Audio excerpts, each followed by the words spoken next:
Hola a todos los televidentes del canal 102 de En Cali, mi nombre es Valentina Echeverry Segura y quiero contarles que en este momento voy a reunirme con Luis Francisco San Clemente, atleta paralímpico, quien le ha dado varios triunfos a nuestro país. ¿Quieren conocer su historia y cómo se ha transformado a través del deporte? Acompáñenme en este recorrido.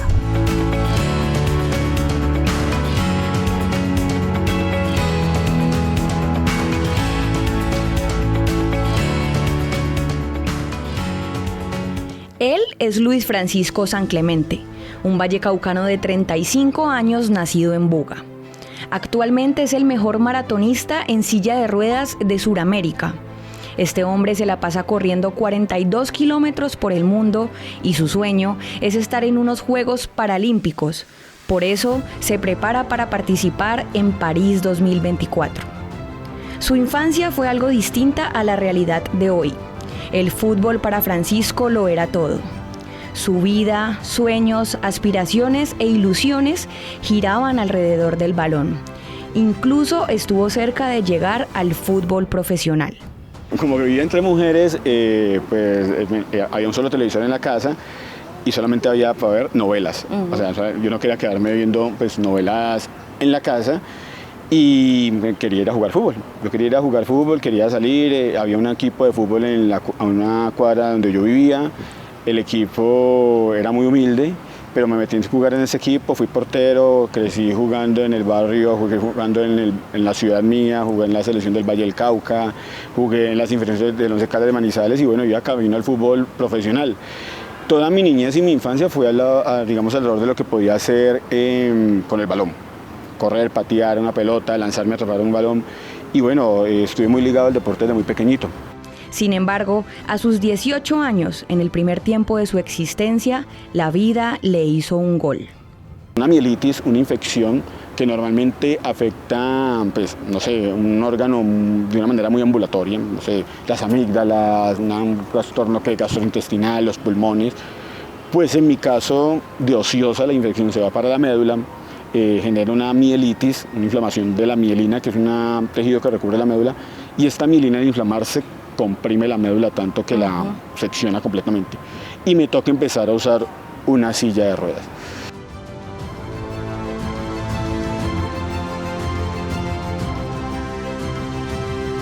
Francisco tuvo que olvidarse para siempre del fútbol.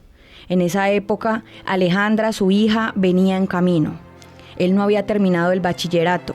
Sentía que sus sueños se habían derrumbado. Podía creer que me estuvieran diciendo lo que me estaban diciendo, que me digan que estoy caminando y sin ningún accidente, sin nada que digamos catastrófico entre comillas, o traumático, pues. Sin algo traumático que me dijera que no volver a caminar, pues yo como que no lo podía creer, como así. ¿Eso cómo pasa? ¿Cómo voy a estar hace 8 días caminando, corriendo, jugando fútbol y hoy estoy en una silla de ruedas y que no puedo volver a caminar y que el fútbol volviese del fútbol, volviese a caminar, empiezo a usar una silla de ruedas? Al principio no lo podía creer. Los días siguientes fueron bastante dramáticos porque yo veía que efectivamente las piernas no se estaban moviendo, no se movían.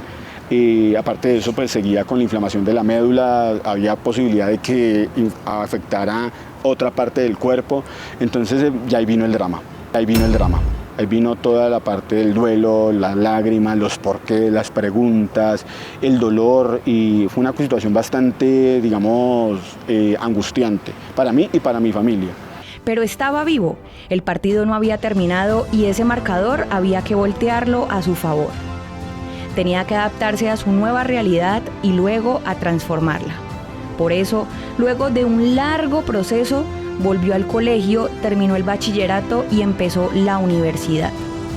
Pero creo que algo maravilloso que me quedó de fútbol y de ser portero es aprender a levantarme. Porque sea cual sea la situación o en la vida, tiene que levantarse. Y yo recuerdo que el delantero tenía el balón en las piernas y pateaba, y yo me lanzaba al piso, atrapaba el balón y tenía que levantarme para darle el balón al compañero. Si pateaba y me lanzaba y lo soltaba algún rebote, tenía que levantarme también porque iba a volver a patear. Y si hacían el gol, tenían que levantarme porque el partido no había terminado. Claro. O sea, tenía que levantarme y yo creo que eso me quedó para toda la vida. Francisco debió afrontar la vida con otra mirada. Tuvo que aprender a vivir, a ver, a sentir la discapacidad como una simple característica y normalizar el hecho de vestirse, de ponerse los zapatos y especialmente de caminar de otra manera. Prendió de nuevo el motor de su vida, nuevamente le echó gasolina a ese sueño que tenía y no hubo piedra en el camino que lo detuviera. Francisco se comió el cuento de que podía volver a ser atleta. Entendió que era cuestión de cambiar el vehículo y no la meta, y aceleró a fondo para convertirse en un deportista de alto rendimiento. Ya no movía las piernas, movía las manos, movía una silla de ruedas y yo creo que era el deporte más cercano que tenía. Empecé a rodar en la silla de ruedas. Empecé a rodar, a hacer recorridos en mi ciudad, después recorridos en la carretera, después me invitaron a una media maratón de Bogotá. Salí de esa media maratón de Bogotá enamorado de todo lo que significaba, pues digamos, hacer atletismo, los puentes, las subidas, las curvas, el tema de hacer recorridos largos. Aparte de eso, pues estaba pesadísimo, entonces me servía también hacer pruebas largas y pues me fui, digamos, acercando a todo lo que es la larga distancia en el atletismo y pues así empezó toda esta aventura. 5 años después de estar en silla de ruedas por primera vez en su vida, Francisco la transformó en su bólido. Hizo escuela en una silla hospitalaria, luego pasó a una convencional, después a una semideportiva y 4 años después, dándole sin descanso, llegó a la tan anhelada silla atlética. Fue tanto su empeño que en su primera carrera con silla de atletismo se bañó con el oro. Poco a poco empecé a hacerlo mejor aquí en Colombia, empecé a salir del país, porque pues ya digamos que eran las maratones y para correr maratones grandes, pues en este país está la Maratón de las Flores, pero el resto toca que Maratón de Buenos Aires o Maratón de Ciudad de México y pues la mayoría son fuera del país. En esa época, ¿te imaginaste que ibas a llegar a ser el atleta tan grande que eres hoy? No, no me lo imaginaba. De hecho, todo lo que yo vivo hoy en día pues nunca pasó por mi mente. Sí me visualicé en varios aspectos, corriendo de X o Y manera, haciéndolo muy bien, me imaginé ganando competencias, pero nunca pensé, en ese momento no dimensionaba todo lo que eso significaba para mí y para ese universo que está, pues digamos, que es el contexto en el que yo me desenvuelvo. Nunca se imaginó que iba a llegar a ser el deportista inmenso que es hoy, el de admirar, al que le han pedido miles de fotos por atreverse a ser un valiente, por demostrar que en la vida no hay nada imposible. En la meta. Y vamos en el cierre final, presionando en el último momento. Se va a dar la llegada en la silla de ruedas con el número 101, manteniendo en esta presión de manera extraordinaria. La frente en alto con la bandera de Colombia y ahí la gente ahí apoyándolo, felicitándolo por el gran esfuerzo que ha hecho y nadie se le acerca, así que Colombia, Ricardo, Colombia, que tú tienes ahí lazos importantes, va a levantar el título. Sí señor, ahí está ya se ve la plancha del Zócalo. Vean este hombre, 1 hora 34:28 y contando, y ahí está, la meta. Quería seguir creciendo, pero para seguir creciendo pues no me bastaba solamente con entrenar y competir. Tenía que aprender de marketing digital, tenía que aprender a escribir porque estaba terminando la universidad, pero no sabía en realidad comunicar. Entonces tenía que aprender a comunicar, tenía que manejar el tema de aplicaciones de diseño, Illustrator, Photoshop, Premiere, After Effects, para poder que si hacía un video poderlo tener de una mejor manera, aprender de su fotografía, que el encuadre, que el ISO, que el diafragma, que todas esas cosas, para que poderle pasar a mi hija una cámara y que tomara una foto que sirviera, o a mi esposa también. Entonces, en el momento en que yo veo que necesito esas cosas, me doy cuenta que eso puede ser muy grande, porque pues, no solamente es tomar la fotografía y que salga bonita, sino lo que representa la fotografía, lo que dice la fotografía, lo que dice el video. ¿Eso a quién impacta? Entonces me doy cuenta que no solamente impacta a personas, sino que también impacta a empresarios y que esos empresarios pueden patrocinar. Claro. Y que esos patrocinios me pueden llegar a correr a las maratones más grandes del mundo, que puedo tener una silla ya élite, que puedo convertirme en un atleta élite y ser de los mejores de Colombia, de Sudamérica y del mundo. Entonces ya en ese momento empiezo yo como a comerme como que el cuento de que no hay nada imposible y empiezo a remar ese camino y todavía estoy remando en ese camino. Hoy, Francisco tiene el mejor récord de maratón en silla de ruedas en Sudamérica, 1 hora 26 minutos con 27 segundos. Lo hizo en el 2019 en Duluth, Estados Unidos. Yo lo celebré como hubiera ganado el campeonato del mundo, porque mi biotipo no es para maratones. O sea, yo tengo un biotipo, no sé, de pesista, de lanzador de jabalina, de disco, pero no de maratonista. Soy altísimo y aparte soy, digamos, tengo la tendencia a crear músculo. Entonces, mi biotipo no es para correr maratones y aún así corro maratones contra todo pronóstico. Entonces es como no solamente el tema del logro, el tiempo, sino vencer, digamos, todos esos preceptos, colocarle el palo en la rueda a la norma, lo que dice, no puede ser maratonista, no puede correr de esa manera, no puede, porque no le sigue. Y poder vencer todo eso y derrotarme a mí mismo, derrotar ese rival interno que uno tiene, no lo va a lograr, no va a poder. Yo creo que esa es la satisfacción más grande. Este bugueño se ha subido al podio innumerables veces en diferentes países, levantando esa presea dorada que lo cataloga como el mejor. ¿Quién finalmente se va a llevar este triunfo? Vemos cómo se levanta Zaragoza ahí con el verde, blanco y rojo, dándole presión a este colombiano que viene adelante. Ahora vamos con los últimos metros. Es importante aprovechar estas curvas para descansar. Zaragoza tiene mucho más fuerza, me parece, y viene por la parte de afuera. Atención, puede México adjudicarse la maratón de la Ciudad de México en silla de ruedas. Falta todavía unos cuantos metros. A ver quién tiene más ganas. Vamos con todo. Este es el cierre de la maratón de la Ciudad de México en silla de ruedas. ¿Quién va a ganar? ¿Quién avienta el corazón por delante? Y sí, me parece que es el colombiano. ¡Sí, señor!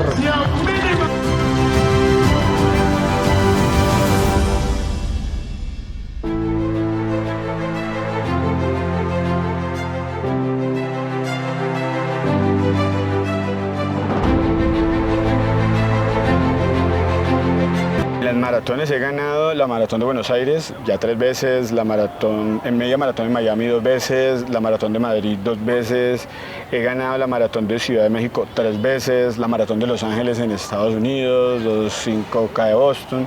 Y acá en Colombia casi todo, la media maratón de Cali, yo no sé cuántas veces la alcancé a ganar, la maratón de Las Flores la gané 3 veces, la media maratón de Bogotá 1 vez, la carrera Presta tu Pierna 1 vez. Y bueno, he estado en el podio varias veces, o sea, me ha ido bien. Bueno, la maratón de Guadalajara, la media maratón de Guadalajara, y en México también, entonces, bueno, hay un poco de, digamos que es como en las maratones es lo más relevante. ¿Cuál ha sido de todas esas la más fácil y la más difícil? La más difícil siempre va a ser Ciudad de México, por la altura. Ciudad de México está a 2.300 metros sobre el nivel del mar. Esa altura para un maratonista pesado, o sea, yo tengo que llevar oxígeno a un cuerpo más grande a 2.300 metros de altura, se vuelve un reto. Pero bueno, ya lo he ganado 3 veces y la vida está llena de esas cosas, de retos y de superar esos retos. ¿Y la más fácil? Pues yo no sé si llamarlo fácil. Que menos le queda difícil ganar. La que menos me queda difícil ganar es para la que mejor entrené.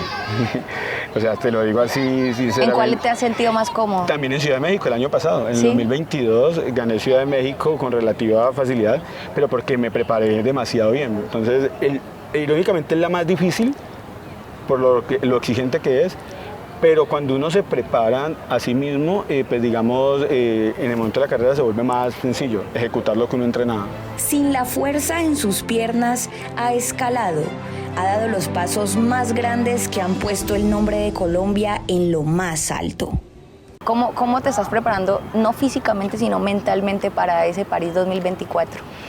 Yo creo que la mente se prepara con el entrenamiento. Cuando tú entrenas de manera consciente, cuando sigues el plan, cuando eres responsable con tu metodología, cuando no te excedes, cuando tampoco, digamos, te guardas de pronto kilómetros, sino que lo das todo.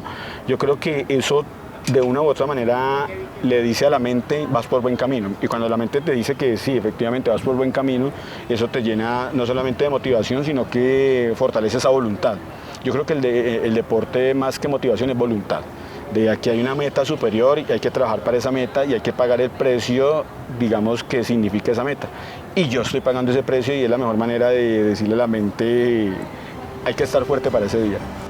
Entre pesas, cuestas, pista, handbike o bicicleta de mano y largos kilómetros, Francisco ha forjado su técnica y su disciplina día tras día.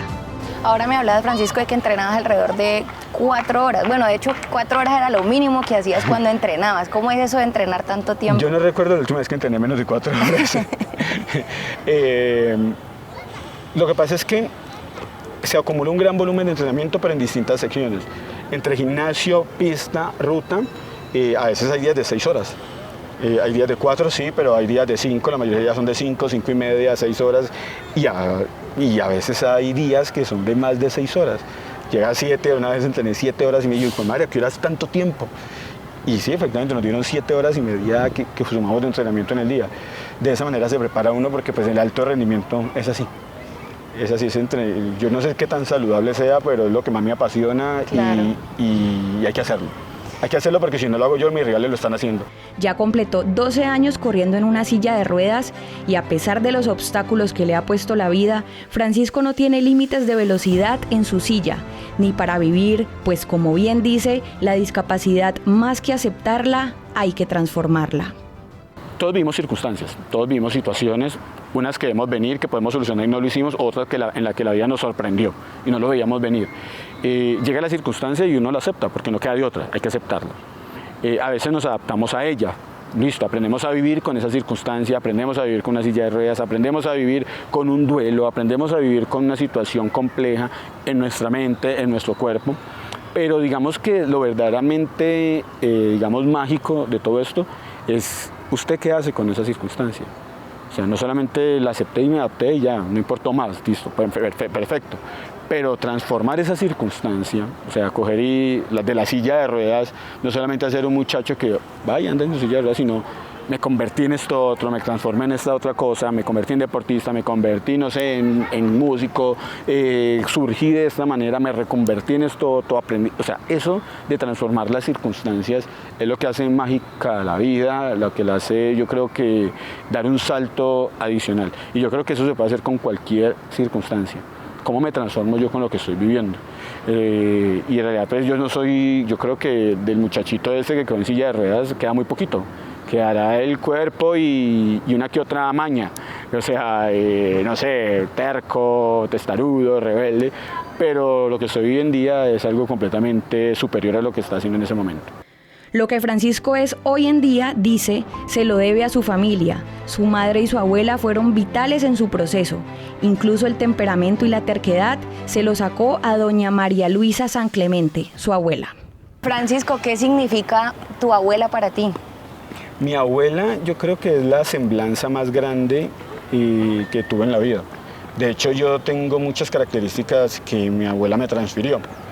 Pues fue la que estuvo conmigo, la que estuvo reprendiéndome, cuidándome, impulsándome, retándome y ese es, digamos, el recuerdo más bonito que tengo. Porque, bueno, mi mamá todavía está, pero mi abuela, pues digamos que representa toda esa... Porque pues en últimas, hoy en día yo soy lo que soy y muchas de esas características de lo que soy hoy en día se las copió mi abuela.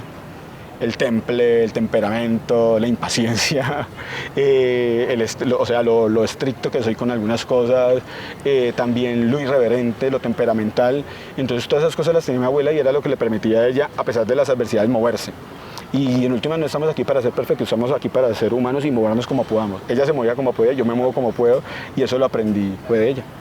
Otro apoyo importante para Francisco es Isabel Hernández, su esposa. Ella lo conoció hace 13 años y hace 5 le dijo sí, no solamente al matrimonio que se realizó en la Catedral San Pedro de Buga, sino a compartir por encima de todo sus sueños y ayudárselos a cumplir. Francisco San Clemente es mi ancla, es mi apoyo, es mi polo a tierra. Es como mi complemento. Desde el momento cero en que yo lo conocí, nunca ha habido lugar para la queja. Él siempre es pensando en qué puedo hacer, qué puedo hacer, qué puedo hacer, qué puedo hacer. Y eso es lo que más me atrae de él. El verlo cómo los días trabaja todo incansablemente para alcanzar lo que él quiere. Como 3 años que no estoy viajando con él, yo trato siempre de buscar dónde van a pasar la carrera, a transmitir la carrera. Y es como si yo estuviera ahí, el corazón se me ponía a mí, yo, vamos Pacho, como si él me escuchara. Y lo grabo, le hago grabación de pantalla y muchas veces son los videos que él sube a sus redes. ¡Eso, Pacho!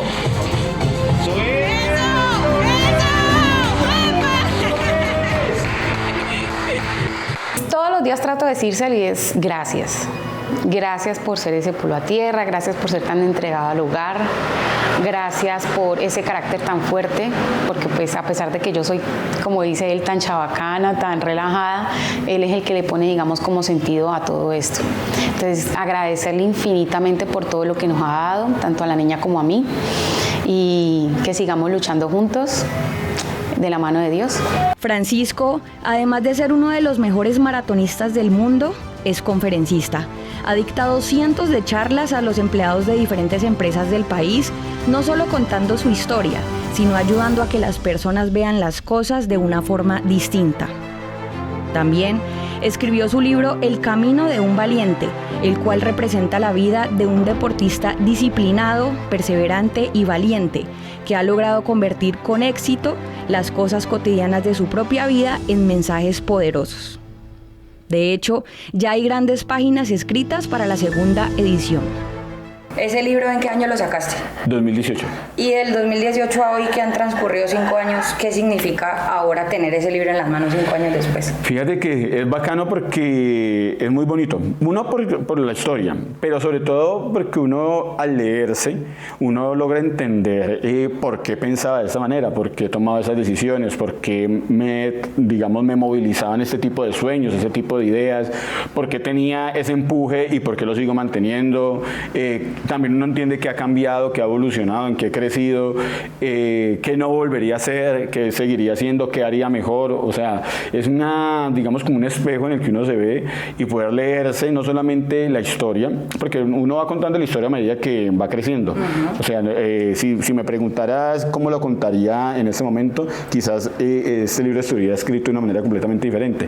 Pero uno al leerse en ese momento cómo pensaba, cómo decía las cosas, es muy bacano, y lo hace uno tener una visión de pronto más general y en perspectiva de lo que ha sido la vida de uno. Es algo muy bacano por conocerse. ¿Y ese título de dónde nació? El camino de un valiente. Ese título es una irreverencia, o más bien una rebeldía a la etiqueta de valiente. En teoría, te voy a explicar por qué. Cuando yo gano un programa de valientes a nivel nacional, un canal muy grande aquí en Colombia, me lleno de etiqueta de valiente. Francisco es valiente, Francisco es valiente, Francisco es valiente. Pero en realidad valiente no era porque hubiera ganado el programa o porque hubieran votado X cantidad de personas, no, o sea, de hecho eso no se elige por votación. Yo creo que la valentía está más en la cotidianidad, en pequeños momentos, levantarse, decidir, cambiar la manera de ver las cosas, cambiar la actitud, en un día desmotivado, triste, salir a entrenar, salir a hacer cosas, levantarse a trabajar y con miles de cosas en la cabeza y aún así seguir andando. Yo creo que esas cosas cotidianas son las que construyen la valentía, y en la etiqueta no dice nada de eso. Entonces la gente cree que es más valiente porque está en una silla de ruedas y gana un programa, y en realidad no es así. Usted es valiente porque se levanta todos los días y no necesita tener una silla de ruedas, no necesita que le falte una pierna. Usted es valiente porque superó una situación, porque ante una circunstancia difícil no vio el problema más impresionante, sino que vio la oportunidad más grande para crecer en la vida. Entonces este camino es el que hace la valentía, no la etiqueta del programa como tal, y por eso se llama El camino de un valiente. 36 minutos, Francisco es nuevamente el campeón de la maratón. En marathon, mais aujourd'hui je crois c'est lui qui avait lancé la course d'ailleurs, donc il finit pas mal, il finit vraiment bien, il est pas très loin. Belle performance. Est-ce que la pratique en fauteuil comme ça? Está aquí para refrendar su título Francisco San Clemente de Colombia, 2 veces ganador de esta edición, 2 veces récord de maratón aquí en México, e intenta en este 2022 volver a colocarse en el podium. Pero obviamente los atletas mexicanos también están para darlo todo. ¡Éxito! Nos vemos en la meta. Vamos a dar este primer disparo de salida con una cuenta regresiva del 3, 2, 1. Francisco, tú, de los tantos mensajes que has dado, hay uno que a mí se me queda guardado, y es que cuando las herramientas no son las mejores, es uno el que tiene que ser el mejor. ¿Qué mensaje tú le das a todos esos jóvenes y a todas esas personas que tal vez han pasado o están pasando por un momento difícil, por algún obstáculo, algún accidente, y que tienen en ese momento en su cabeza que no van a poder salir adelante? Bueno, yo creía que, adicional a eso que tú acabas de decir, pero yo creo que antes de ese mensaje les diría que de la manera de ver las cosas puede surgir la peor tragedia o la mejor aventura. O sea, de la manera de usted ver las circunstancias. A veces una misma circunstancia puede ser el reto más grande, la oportunidad más grande, la aventura más grande, pero a veces uno también decide ver la peor tragedia, el peor problema, la peor limitación, el peor obstáculo, y yo creería que todo parte de la percepción. Hay que cambiar la manera de ver las cosas, porque a veces sí, tenemos circunstancias muy complicadas y que no podemos cambiar, o sea, que son devastadoras, pero hay un lado B, siempre hay un lado B, hay una cara B de todo, y en esa cara B habrá alguna oportunidad, hay alguna posibilidad, hay un aprendizaje, hay alguna enseñanza, hay un camino por recorrer, hay un nuevo camino quizás por recorrer, y hay que enfocarnos en eso que sí depende de nosotros, porque dedicarle tiempo en exceso a lo que no podemos cambiar, a lo que no suma, a lo que es complicado, pues digamos, nos limita y nos quita posibilidades de esas cosas que sí podemos, digamos, agregarle valor, que es nuestra vida, o sea, que son nuestras posibilidades. Entonces yo creo que hay que dedicarle un poquito más de tiempo a esas posibilidades que tenemos, a las cosas buenas que tenemos, a las oportunidades que tenemos y emprender por ahí. Lo que sea que hagamos, deporte, estudio, trabajo, empresa, retos, lo que sea. Ahí está la vida, ahí está el camino, y yo creo que cuando uno direcciona su mirada hacia ese camino que es posible, hacia lo que tiene por hacer, hacia las posibilidades que tiene, pues en realidad cambia absolutamente todo. Es como si yo me hubiera quedado pensando en las piernas toda la vida. Pues quizás no hubiera cambiado nada en mi vida. Pero no, tenía los brazos, y ¿por qué no pensar en mis brazos? En lo que puedo hacer con mis brazos, en cómo muevo mis brazos, en para qué me sirven los brazos y hasta dónde puedo llegar con mis brazos. Entonces, de esa manera, para todo, o sea, aplica para todo, y yo pienso que cambiaría mucho la percepción de las personas, de los jóvenes y de cualquiera que esté viviendo una situación complicada. Luis Francisco San Clemente, en definitiva, es la suma de sacrificio, lucha, constancia, perseverancia y determinación que lo cataloga hoy como el mejor maratonista paralímpico, no solo de Colombia, sino de todo Sudamérica. Con su valentía y disciplina ha demostrado que vale la pena intentarlo y aprender, vale la pena luchar sin rendirse, vale la pena comerse el cuento de que no hay nada imposible. Francisco San Clemente, atleta paralímpico, estuvo con nosotros aquí en Deportivamente del Canal 102. Francisco, muchísimas gracias por estar con nosotros y fue un gusto tenerte aquí. Un gusto para mí, Valentina, todo un honor. Canal 102, conectados con vos.